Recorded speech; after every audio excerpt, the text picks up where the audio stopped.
Ibovespa sendo negociado próximo das máximas. Já chegou a bater a máxima, caiu um pouquinho, mas ainda assim está em um patamar que historicamente é um patamar bem positivo. E a dúvida que muita gente até mesmo costuma me pedir é: Rodrigo, será que ainda tem oportunidade ou chegou o momento de eu aguardar um pouquinho, colocar o meu dinheiro na renda fixa e esperar uma possível correção para comprar ativos mais baratos?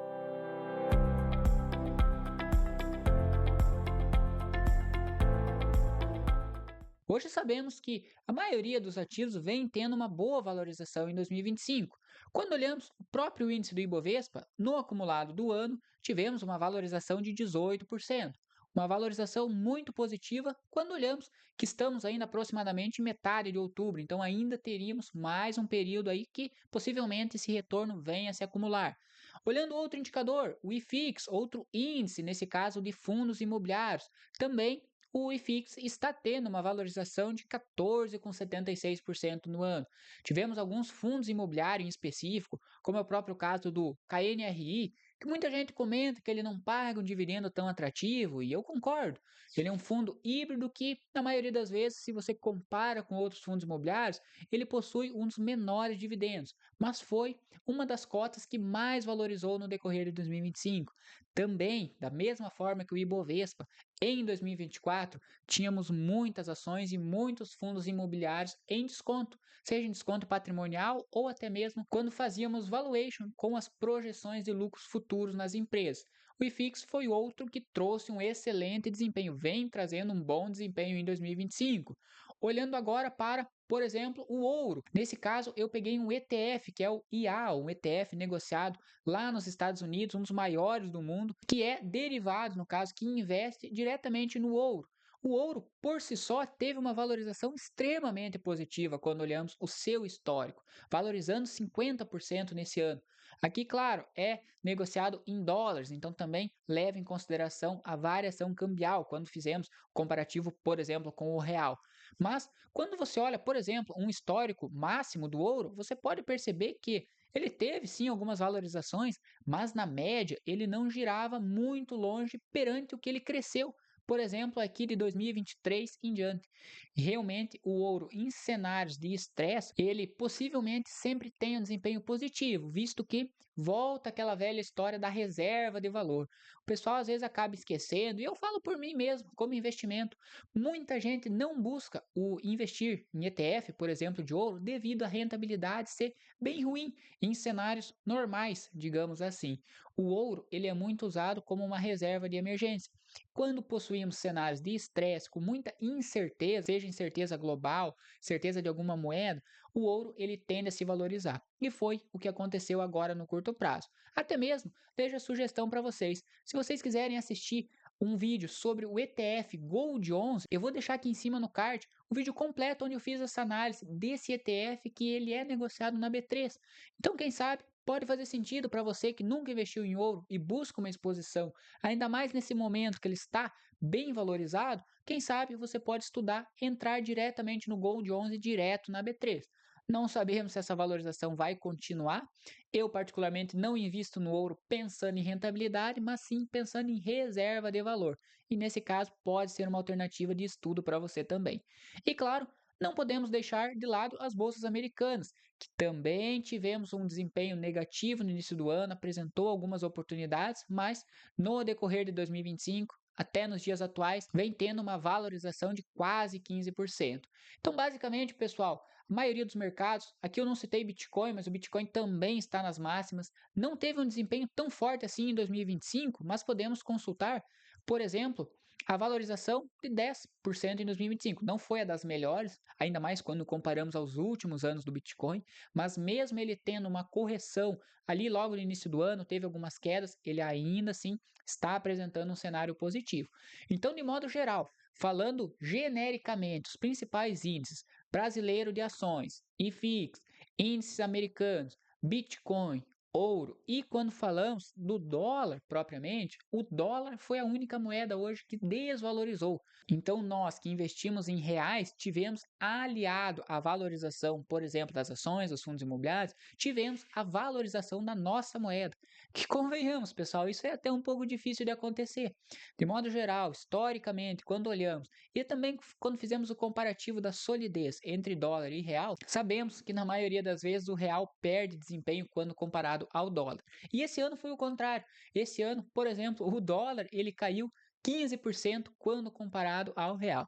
Tivemos aqueles cenários de estresse também no início do ano, com o dólar quase chegando próximo a 6,20, 6,20 e pouquinhos ali aproximadamente, mas hoje o dólar está cotado a 5,37, um patamar que também, na minha visão, é um preço bem atrativo. Então, fazendo um resumo, pessoal, voltamos àquela pergunta lá de início. Tudo bem, ações subiram, fundos imobiliários subiu, ouro, Bitcoin, dólar, nesse caso, ele caiu para nós brasileiros, também é bom. Vale a pena continuar investindo em renda variável ou chegou o momento da gente aguardar? A minha opinião, pessoal, quando você olha, por exemplo, as principais valorizações que tivemos em 2025, aqui eu estou no site do Infomoney, pegando as cotações pelo filtro da variação anual.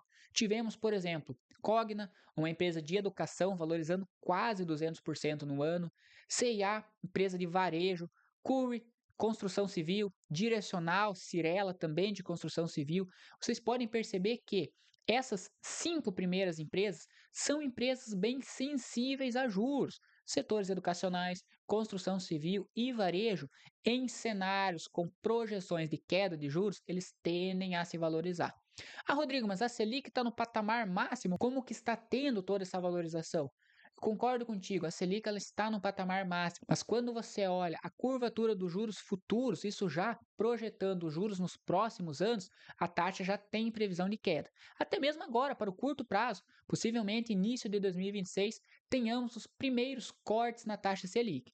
Então, de fato, ela está no patamar máximo a 15%, só que o mercado trabalha de forma projetiva para o futuro. Não é porque a Selic está no patamar mais elevado possível que ela não vai cair. E é isso que o mercado está precificando. O mercado já precificou que a Selic vai cair e essas empresas se valorizarem em 2025. Eu, particularmente, não gosto de investir em empresas muito voláteis, como é o caso aí de varejo, até mesmo construção civil. Eu estou perdendo uma rentabilidade de 100, 200%? Em tese, eu estou perdendo, estou deixando de ganhar. Mas, ao mesmo tempo, em cenários inversos, até mesmo se você for pegar, por exemplo, a rentabilidade das principais empresas desse setor em 2024, você percebeu que foi o contrário. Então, a bolsa por si só caiu e essas ações caíram muito mais quando comparado ao índice. Então, eles têm um beta que a gente chama, que é a variação, quando comparado ao Ibovespa, muito maior. Se o Ibovespa sobe 10%, essas empresas elas podem subir 100%, como aconteceu, 80, 90, mas elas também podem cair nesse mesmo patamar em cenários de queda. Eu, particularmente, a minha estratégia de investimento é em empresas mais sólidas e que pagam proventos, que aí caímos no setor bancário, elétrico, saneamento e assim por diante. Não quer dizer que essas empresas são ruins. Eu até mesmo fiz análise, por exemplo, recentemente de Cirela, que é uma empresa que eu considero atrativa no setor de construção civil. Então, se você está disposto a correr esse risco de volatilidade, confia que esse setor ele vai crescer agora nos próximos meses, anos, pode ser com certeza uma boa alternativa de estudo. Mas infelizmente não temos essa projeção. Mas o que eu quero trazer aqui para vocês? Tivemos todos esses desempenhos positivos. Quando descemos a tela, tivemos outras empresas que não têm uma volatilidade tão alta, mas que também trouxeram desempenho positivo, que daí nesse caso teríamos aí TIM, setor de telecomunicações, Eletrobras, setor elétrico, Bradesco, aí o setor bancário, Sabesp, setor de saneamento, Telefônica Brasil, Itaú, Copel, aqui já começa a aparecer as empresas mais conhecidas. E vocês podem perceber que são valorizações bem atrativas. Por exemplo, Itube 4, 43% no ano. Isso é uma valorização muito boa. Se você investiu em 3 ou 4 empresas que valorizaram 40%, a sua média nas ações é 40%. É um retorno aí de quase 3 vezes o valor do Ibovespa nesse ano. Mas o principal ponto que eu quero trazer é nos retornos negativos. Quando você descer a tela aqui embaixo, tivemos poucas empresas, quando comparadas às demais, que tiveram um desempenho negativo. Mas o que podemos citar, o que podemos tirar dessas empresas? Por exemplo, tivemos Prio 3, tivemos Banco do Brasil, Petrobras, Petro 3 aqui, né, que seria Petrobras, Uzi Minas, Petro Recôncavo, Klabin, CSN, WEG, que são empresas extremamente grandes. Claro, pessoal, que cada uma aqui tem a sua peculiaridade. Uma vai ter alavancagem, outra não vai ter, uma vai ser maior, outra menor, mas o que eu quero demonstrar aqui para vocês? Mesmo com o Ibovespa lá nas alturas, quase nas máximas, tivemos excelentes empresas que não trouxeram desempenho positivo. Vamos citar aí o caso, vamos arredondar para Banco do Brasil e Petrobras. Você imaginava que Banco do Brasil e Petrobras, perante todo o cenário de valorização que tivemos nas outras empresas, essas duas iriam ficar para trás? Vocês podem perceber que não são só essas duas. No setor de petróleo, por exemplo, tivemos aí PetroRecôncavo, tivemos Prio 3. No setor de mineração, tivemos CSN, Uzi Minas. Klabin está atingindo as mínimas desse ano. Então, o que eu quero trazer para vocês é que mesmo o Ibovespa nas alturas, tem muita empresa ainda barata, pessoal. Você, por acaso, por causa dessa queda de Petrobras ou de Banco do Brasil, você está deixando de investir? Porque, particularmente, Banco do Brasil tivemos o caso peculiar do resultado, ajuste do guidance, mas mesmo assim, eu considero que a empresa permanece com fundamentos excelentes. Quando falamos de Petrobras, a mesma coisa. WEG é uma das maiores empresas da Bolsa. Eu sempre comentava que ano passado realmente eu considerava o preço dela mais caro. Mas quer dizer que ela hoje ela perdeu fundamentos para ela ter caído 30% num ano? Eu acho que não, pessoal. Então ela teve sim um resultado não tão bom quanto esperado, o resultado foi excelente, mas foi abaixo do que o mercado projetava. E como ela estava no preço mais caro, ela caiu. Mas eu quero dizer que temos muitas oportunidades ainda na bolsa. E quando fizemos, por exemplo, um comparativo, esse aqui, pessoal, é o mapa de ativos, dos principais ativos que compõem o índice do Ibovespa. Entre eles, por exemplo, a Vale possui uma participação no índice de 11,81%. Depois tem YouTube, Petro, mas, por exemplo, vamos citar as empresas que caíram. Petrobras tem 6,40% de participação no Ibovespa e também temos Banco do Brasil, possuindo aí 2,84%. Temos aqui Prio também que citamos, WEG 2,50, mas vamos supor aqui, somando essas 3, 4 empresas, passa tranquilo dos 10%. São empresas que têm uma participação bem significativa, digamos assim. Claro, não são as primeiras posições, Vale tem uma posição muito maior, também não teve um desempenho tão extraordinário assim, mas mesmo com essas grandes empresas que possuem uma boa exposição no índice, mesmo essas empresas estando retraídas ou não rendendo tanto, ou do lado contrário, como vimos, rendendo negativo e tendo quedas nesse ano, o Ibovespa teve uma boa valorização. Isso nos mostra que daqui a pouquinho, quando o cenário de petróleo virar para cima, o minério valorizar, Vale 3 subir de preço, que hoje também está bem descontado, Banco do Brasil reagir também nessa questão dos resultados, provavelmente, pessoal, o potencial do Ibovespa valorizar é ainda maior. Basicamente, as maiores valorizações estão girando nas empresas que são sensíveis aos juros. Mas essas empresas não têm uma exposição tão alta assim no índice. Elas têm sim uma participação, mas ela é menor quando comparada a essas empresas de renome que eu citei. Então, é algo que possivelmente, se você olhar o Ibovespa hoje, no preço dele, e aqui até eu faço um adendo, um indicador muito atrativo de você olhar é o preço sobre o lucro do Ibovespa. A média do PL, que é o preço sobre o lucro, por exemplo, do Ibovespa da composição como um todo, é de 10,90. Quando olhamos o patamar atual, hoje, girando, vamos jogar aí a 9, 9 e pouquinho, ele está sendo cotado num PL abaixo da sua média histórica. Mesmo com todas aquelas valorizações que vimos de CIA, direcional, Cogna, por exemplo, ainda assim o Ibovespa, historicamente, ele já melhorou, mas ele vem sendo negociado abaixo do seu PL histórico. Então, o que eu quero deixar para vocês aqui para fechar esse vídeo, pessoal? Eu considero que sim, o Ibovespa teve uma boa valorização, assim como o IFIX, assim como o dólar, no caso, o real perante o dólar, assim como o ouro e o Bitcoin. Mas, ao mesmo tempo, isso não quer dizer que devemos, por exemplo, parar de aportar. Claro que eu até deixo a sugestão para vocês. Quando vocês olham os títulos do Tesouro Direto, vale a pena, se você quiser, deixar um pouquinho dos seus aportes na renda fixa, buscando daqui a pouco pegar uma oportunidade, alguma queda que pode acontecer a qualquer momento, isso é padrão da renda variável, pode acontecer uma queda e você ter a tua reserva de oportunidade. E quando olhamos as taxas da renda fixa, Tesouro Selic, por exemplo, que tem liquidez diária, você tem taxas bem atrativas. E claro, IPCA mais 8,05, uma taxa extremamente positiva, olhando historicamente, e os títulos pré-fixados. Então vale a pena se você pensa assim, Rodrigo, meus ativos estão todos acima do meu preço teto estabelecido, não sei o que comprar.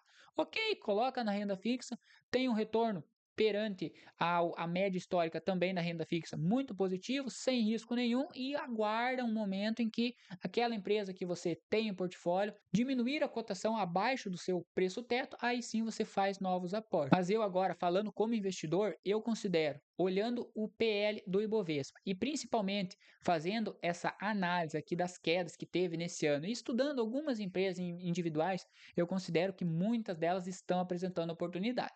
Claro que não são oportunidades de curto prazo, pessoal. Então, se você esperou chegar no final desse vídeo aguardando que eu dissesse assim, Banco do Brasil, Petrobras, elas vão subir em 3 meses e vão fechar o final de ano aí no positivo. É difícil prever, pessoal. Pode acontecer, mas também não pode. Mas o que eu gosto sempre de analisar é eu fazer um cálculo racional dos números. Olha o histórico da empresa, as projeções do lucro, estabeleça o seu preço justo, o seu preço teto de acordo com as suas premissas e aí sim, estando abaixo do seu preço teto, você faz o aporte de acordo com a sua estratégia de investimento. Mas o que não podemos negar é que grande parte dessas empresas, elas não perderam fundamentos. Klabin é uma excelente empresa, está vivendo um momento negativo. O petróleo está puxando as empresas. Aqui você viu somente o caso de REC V3, Prio 3, Petrobras está puxando para baixo essa rentabilidade também. BB Seguridade teve um retorno positivo, mas convenhamos, pessoal, os indicadores estão muito positivos. Uma empresa que paga muitos bons proventos, possui um payout aí acima de 90%, uma projeção de lucro recorde também aí nesse ano, e mesmo assim não teve uma valorização tão forte. Então vale a pena. Deixo a sugestão para vocês. Esse vídeo não é nenhuma recomendação, mas eu deixo a sugestão para você pegar algumas alternativas aqui e estudar, porque eu considero que sim, ainda temos muitas oportunidades disponíveis hoje no mercado. Se você gostou desse vídeo, deixa seu like, inscreva-se aqui no canal. Se você quiser ter acesso a uma área de recomendações de ativos, vou deixar aqui no primeiro comentário fixado o link para a lista de espera da minha área de membros. Na minha área de membros, eu trabalho com recomendações, uma carteira de ações, fundos imobiliários, uma carteira de ETFs e também de ativos americanos, estoques, ações de grandes empresas americanas. Cada ativo tendo seu preço teto, o qual eu estabeleci como sendo um limite considerado atrativo para aporte e também um relatório de recomendação fundamentando a minha tese. Por que eu, como analista hoje credenciado, eu utilizei daquela empresa para montar uma carteira sugerida de ações ou fundos imobiliários. Com certeza é um excelente suporte e apoio para você que se sente perdido nas suas tomadas de decisões. Acessando o relatório, entendendo a estratégia de aporte na empresa e, claro, se baseando no preço teto, eu tenho certeza que você vai ter um grande potencial de valorização do seu portfólio. Não se esqueça também de me seguir no Instagram. Diariamente eu posto conteúdo de qualidade e de forma totalmente gratuita para você. Em caso de dúvidas ou novas sugestões, podem comentar ou me chamar direto no Instagram, que eu estou sempre disponível e sempre buscando os melhores conteúdos aqui para vocês.